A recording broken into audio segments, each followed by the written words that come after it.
Les FRE accent grave RES pour satisfaire ton désir de connaissance sur le cercle intérieur des frères, je vais te communiquer ce qui suit.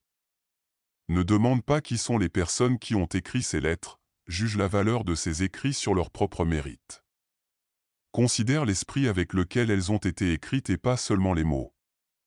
Nous n'agissons pas par motifs égoïstes, c'est la lumière qui nous pousse à t'écrire et nos lettres de créance sont les vérités que nous possédons qui seront facilement reconnues pour tous ceux pour qui la vérité est primordiale. Nous communiquerons avec toi selon ta capacité de recevoir, et tu as la liberté d'accepter ou non ce que nous te disons, car la sagesse divine ne pousse pas de clameur pour être admise, c'est une lumière qui brille d'une éternelle tranquillité et qui attend patiemment. Le jour où elle sera reconnue et admise. Notre fraternité existe depuis le premier jour de la création et continuera d'exister jusqu'à la fin. C'est la société des fils de la lumière, et ses membres sont ceux qui connaissent la lumière qui brille au-dedans et sans obscurité. Nous connaissons la nature de la destinée de l'homme. Nous avons une école où la sagesse divine est le professeur et il instruit tous ceux qui désirent la vérité en soi et pas simplement à cause des bénéfices qui peuvent en résulter de sa possession en ce monde. Les mystères expliqués dans cette école se rapportent à chaque chose qu'il est possible de connaître dans le respect de DIEU, de la nature et de l'homme. Tous les anciens sages ont étudié dans notre école et aucun n'a jamais appris la sagesse dans aucun autre endroit.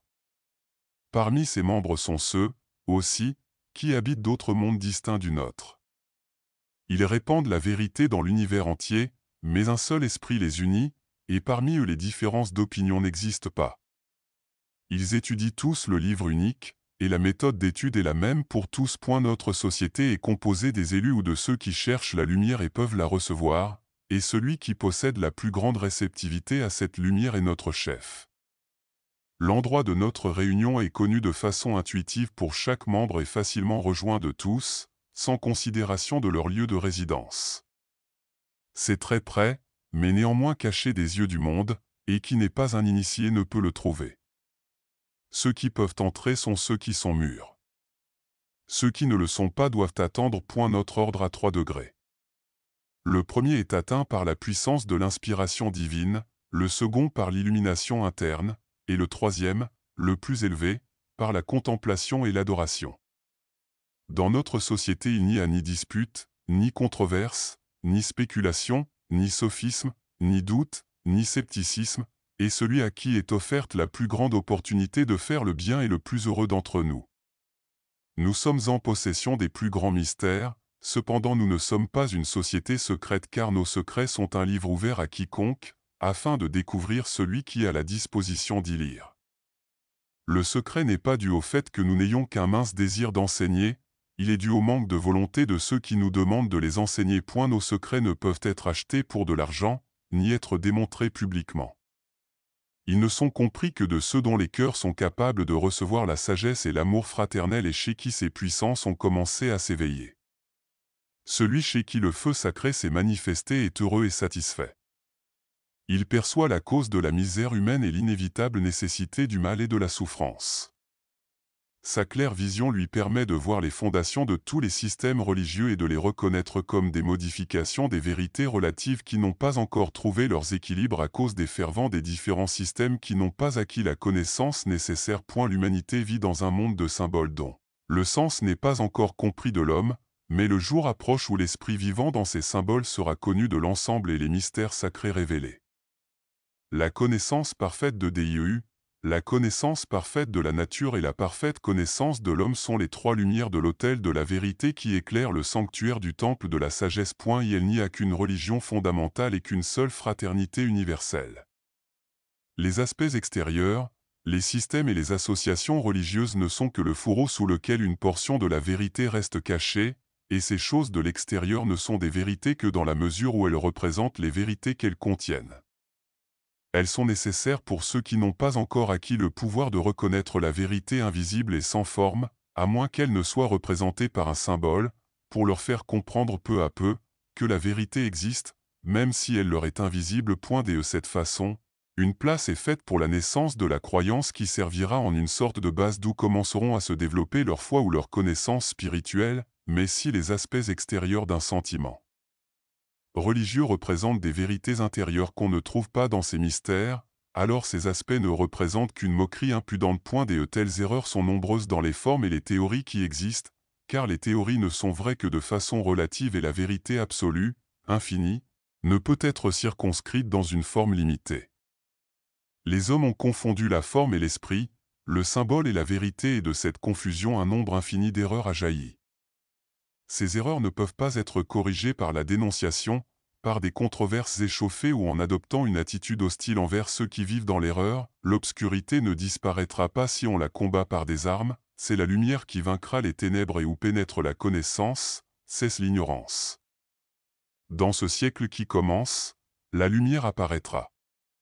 Les choses cachées pendant des siècles seront connues, de nombreux voiles seront levés et la vérité qui existe au-delà des formes sera révélée.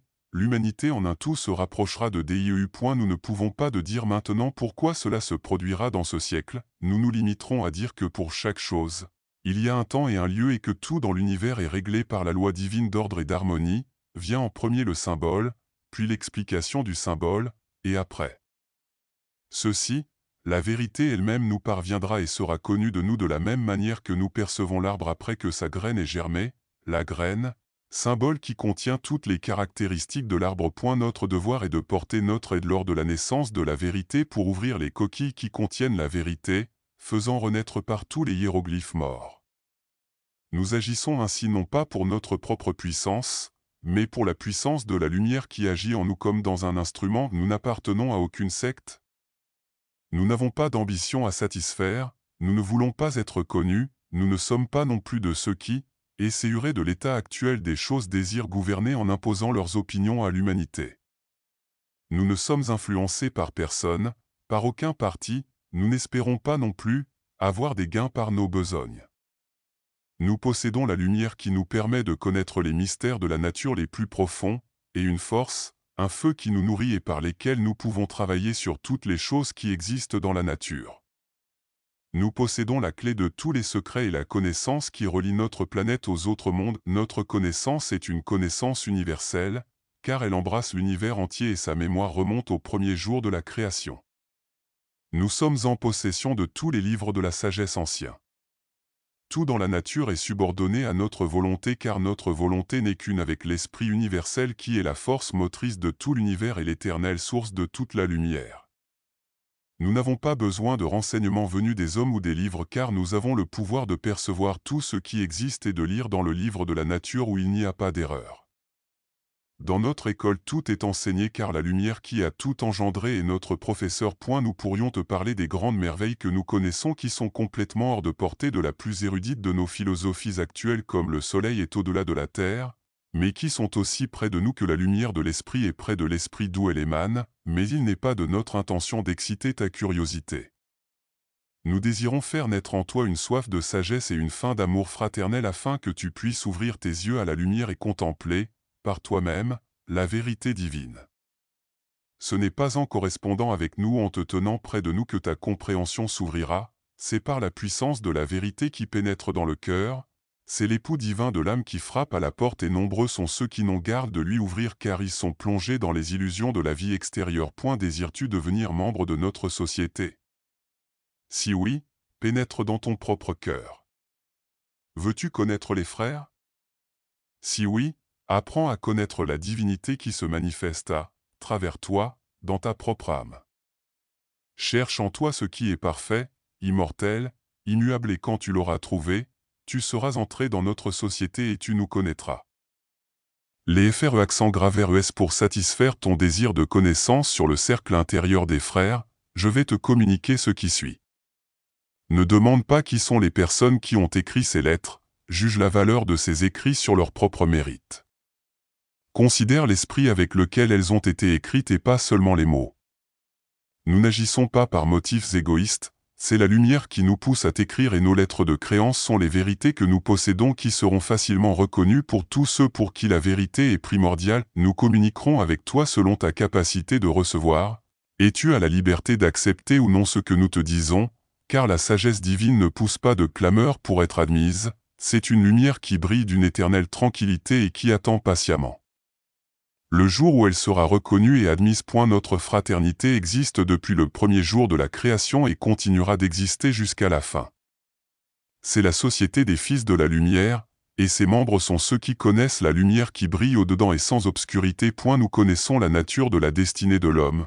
Nous avons une école où la sagesse divine est le professeur et il instruit tous ceux qui désirent la vérité en soi et pas simplement à cause des bénéfices qui peuvent en résulter de sa possession en ce monde. Les mystères expliqués dans cette école se rapportent à chaque chose qu'il est possible de connaître dans le respect de Dieu, de la nature et de l'homme. Tous les anciens sages ont étudié dans notre école et aucun n'a jamais appris la sagesse dans aucun autre endroit.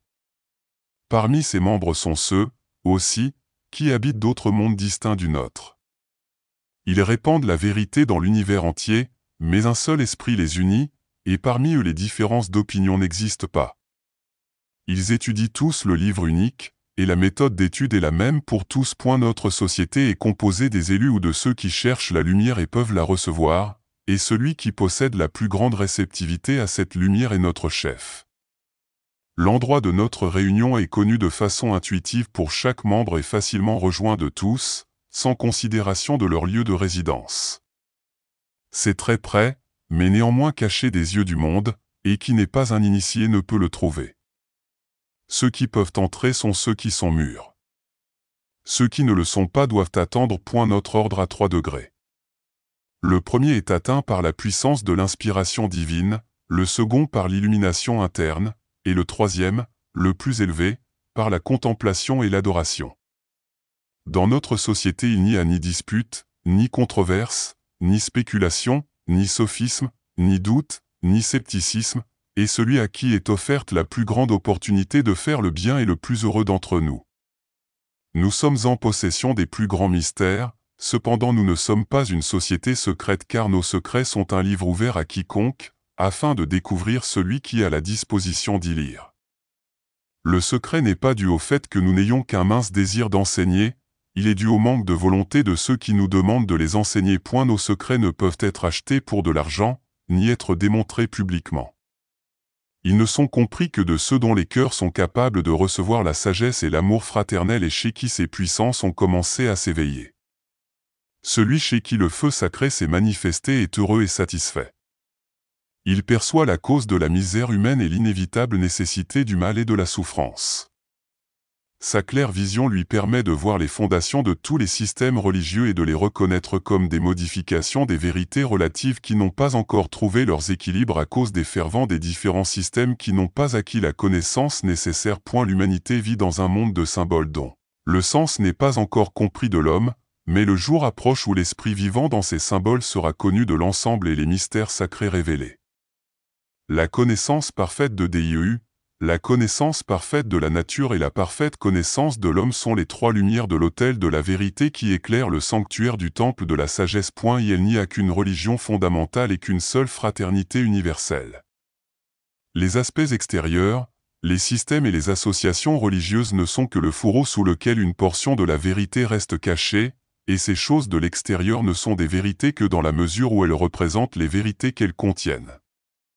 Elles sont nécessaires pour ceux qui n'ont pas encore acquis le pouvoir de reconnaître la vérité invisible et sans forme, à moins qu'elle ne soit représentée par un symbole, pour leur faire comprendre peu à peu que la vérité existe, même si elle leur est invisible. De cette façon, une place est faite pour la naissance de la croyance qui servira en une sorte de base d'où commenceront à se développer leur foi ou leur connaissance spirituelle, mais si les aspects extérieurs d'un sentiment religieux représentent des vérités intérieures qu'on ne trouve pas dans ces mystères, alors ces aspects ne représentent qu'une moquerie impudente. De telles erreurs sont nombreuses dans les formes et les théories qui existent, car les théories ne sont vraies que de façon relative et la vérité absolue, infinie, ne peut être circonscrite dans une forme limitée. Les hommes ont confondu la forme et l'esprit, le symbole et la vérité et de cette confusion un nombre infini d'erreurs a jailli. Ces erreurs ne peuvent pas être corrigées par la dénonciation, par des controverses échauffées ou en adoptant une attitude hostile envers ceux qui vivent dans l'erreur. L'obscurité ne disparaîtra pas si on la combat par des armes, c'est la lumière qui vaincra les ténèbres et où pénètre la connaissance, cesse l'ignorance. Dans ce siècle qui commence, la lumière apparaîtra. Les choses cachées pendant des siècles seront connues, de nombreux voiles seront levés et la vérité qui existe au-delà des formes sera révélée, L'humanité en un tout se rapprochera de DIEU. Nous ne pouvons pas de dire maintenant pourquoi cela se produira dans ce siècle, nous nous limiterons à dire que pour chaque chose, il y a un temps et un lieu et que tout dans l'univers est réglé par la loi divine d'ordre et d'harmonie, vient en premier le symbole, puis l'explication du symbole, et après ceci, la vérité elle-même nous parviendra et sera connue de nous de la même manière que nous percevons l'arbre après que sa graine ait germé, la graine, symbole qui contient toutes les caractéristiques de l'arbre. Notre devoir est de porter notre aide lors de la naissance de la vérité pour ouvrir les coquilles qui contiennent la vérité, faisant renaître par tous les hiéroglyphes morts. Nous agissons ainsi non pas pour notre propre puissance, mais pour la puissance de la lumière qui agit en nous comme dans un instrument. Nous n'appartenons à aucune secte. Nous n'avons pas d'ambition à satisfaire, nous ne voulons pas être connus, nous ne sommes pas non plus de ceux qui, essayeraient de l'état actuel des choses désirent gouverner en imposant leurs opinions à l'humanité. Nous ne sommes influencés par personne, par aucun parti, nous n'espérons pas non plus avoir des gains par nos besognes. Nous possédons la lumière qui nous permet de connaître les mystères de la nature les plus profonds, et une force, un feu qui nous nourrit et par lesquels nous pouvons travailler sur toutes les choses qui existent dans la nature. Nous possédons la clé de tous les secrets et la connaissance qui relie notre planète aux autres mondes. Notre connaissance est une connaissance universelle, car elle embrasse l'univers entier et sa mémoire remonte au premier jour de la création. Nous sommes en possession de tous les livres de la sagesse anciens. Tout dans la nature est subordonné à notre volonté car notre volonté n'est qu'une avec l'esprit universel qui est la force motrice de tout l'univers et l'éternelle source de toute la lumière. Nous n'avons pas besoin de renseignements venus des hommes ou des livres car nous avons le pouvoir de percevoir tout ce qui existe et de lire dans le livre de la nature où il n'y a pas d'erreur. Dans notre école tout est enseigné car la lumière qui a tout engendré est notre professeur. Nous pourrions te parler des grandes merveilles que nous connaissons qui sont complètement hors de portée de la plus érudite de nos philosophies actuelles comme le soleil est au-delà de la terre, mais qui sont aussi près de nous que la lumière de l'esprit est près de l'esprit d'où elle émane, mais il n'est pas de notre intention d'exciter ta curiosité. Nous désirons faire naître en toi une soif de sagesse et une faim d'amour fraternel afin que tu puisses ouvrir tes yeux à la lumière et contempler, par toi-même, la vérité divine. Ce n'est pas en correspondant avec nous en te tenant près de nous que ta compréhension s'ouvrira, c'est par la puissance de la vérité qui pénètre dans le cœur, c'est l'époux divin de l'âme qui frappe à la porte et nombreux sont ceux qui n'ont garde de lui ouvrir car ils sont plongés dans les illusions de la vie extérieure. Désires-tu devenir membre de notre société? Si oui, pénètre dans ton propre cœur. Veux-tu connaître les frères? Si oui, apprends à connaître la divinité qui se manifeste à travers toi, dans ta propre âme. Cherche en toi ce qui est parfait, immortel, immuable et quand tu l'auras trouvé, tu seras entré dans notre société et tu nous connaîtras. S'il y a développement intérieur, le sens du symbole extérieur sera facilement compris. Ne pas avoir compris le sens des symboles et les avoir pris pour sujet de dispute ou de différence d'opinion entre les différentes sectes, montre combien manque la force intérieure et montre que ces sectes ne possèdent que des apparences extérieures et sans vie. Le Christ, universelle lumière du logo manifesté. Lumière et vérité est partout dans le monde et ne peut être enfermée ni dans une église, ni dans une société secrète. Son église est l'univers et son autel est le cœur de chaque humain où sa lumière est admise. Le vrai disciple du Christ ne connaît ni soi, ni aucun désir égoïste. 2. Ne se préoccupe pas des autres églises et de leur bien-être, mais de celle qui est suffisamment large pour contenir toute l'humanité, sans tenir compte ni des différences ni des opinions. Il se soucie peu de son salut personnel et encore moins s'il le doit au prix d'une autre personne. Se fondant dans l'amour immortel, il sait qu'il est déjà immortel par ce principe. Sachant que son ego a ses racines dans l'éternelle conscience de DIEU, il pense peu à ce moi à lui qui n'est qu'une illusion résultant du contact de l'esprit éternel avec la matière. Le vrai disciple de la lumière ne possède ni volonté, ni pensée, ni désir si ce n'est de savoir ce que l'esprit universel souhaite, pense ou veut à travers lui. Se mettre dans une attitude réceptive à la lumière divine, exécuter ce que sa volonté indique et se changer en instrument par lequel DIEU puisse manifester sa puissance divine sur terre, est l'unique méthode pour acquérir la connaissance spirituelle et devenir un frère de la croix et de la rosée d'or.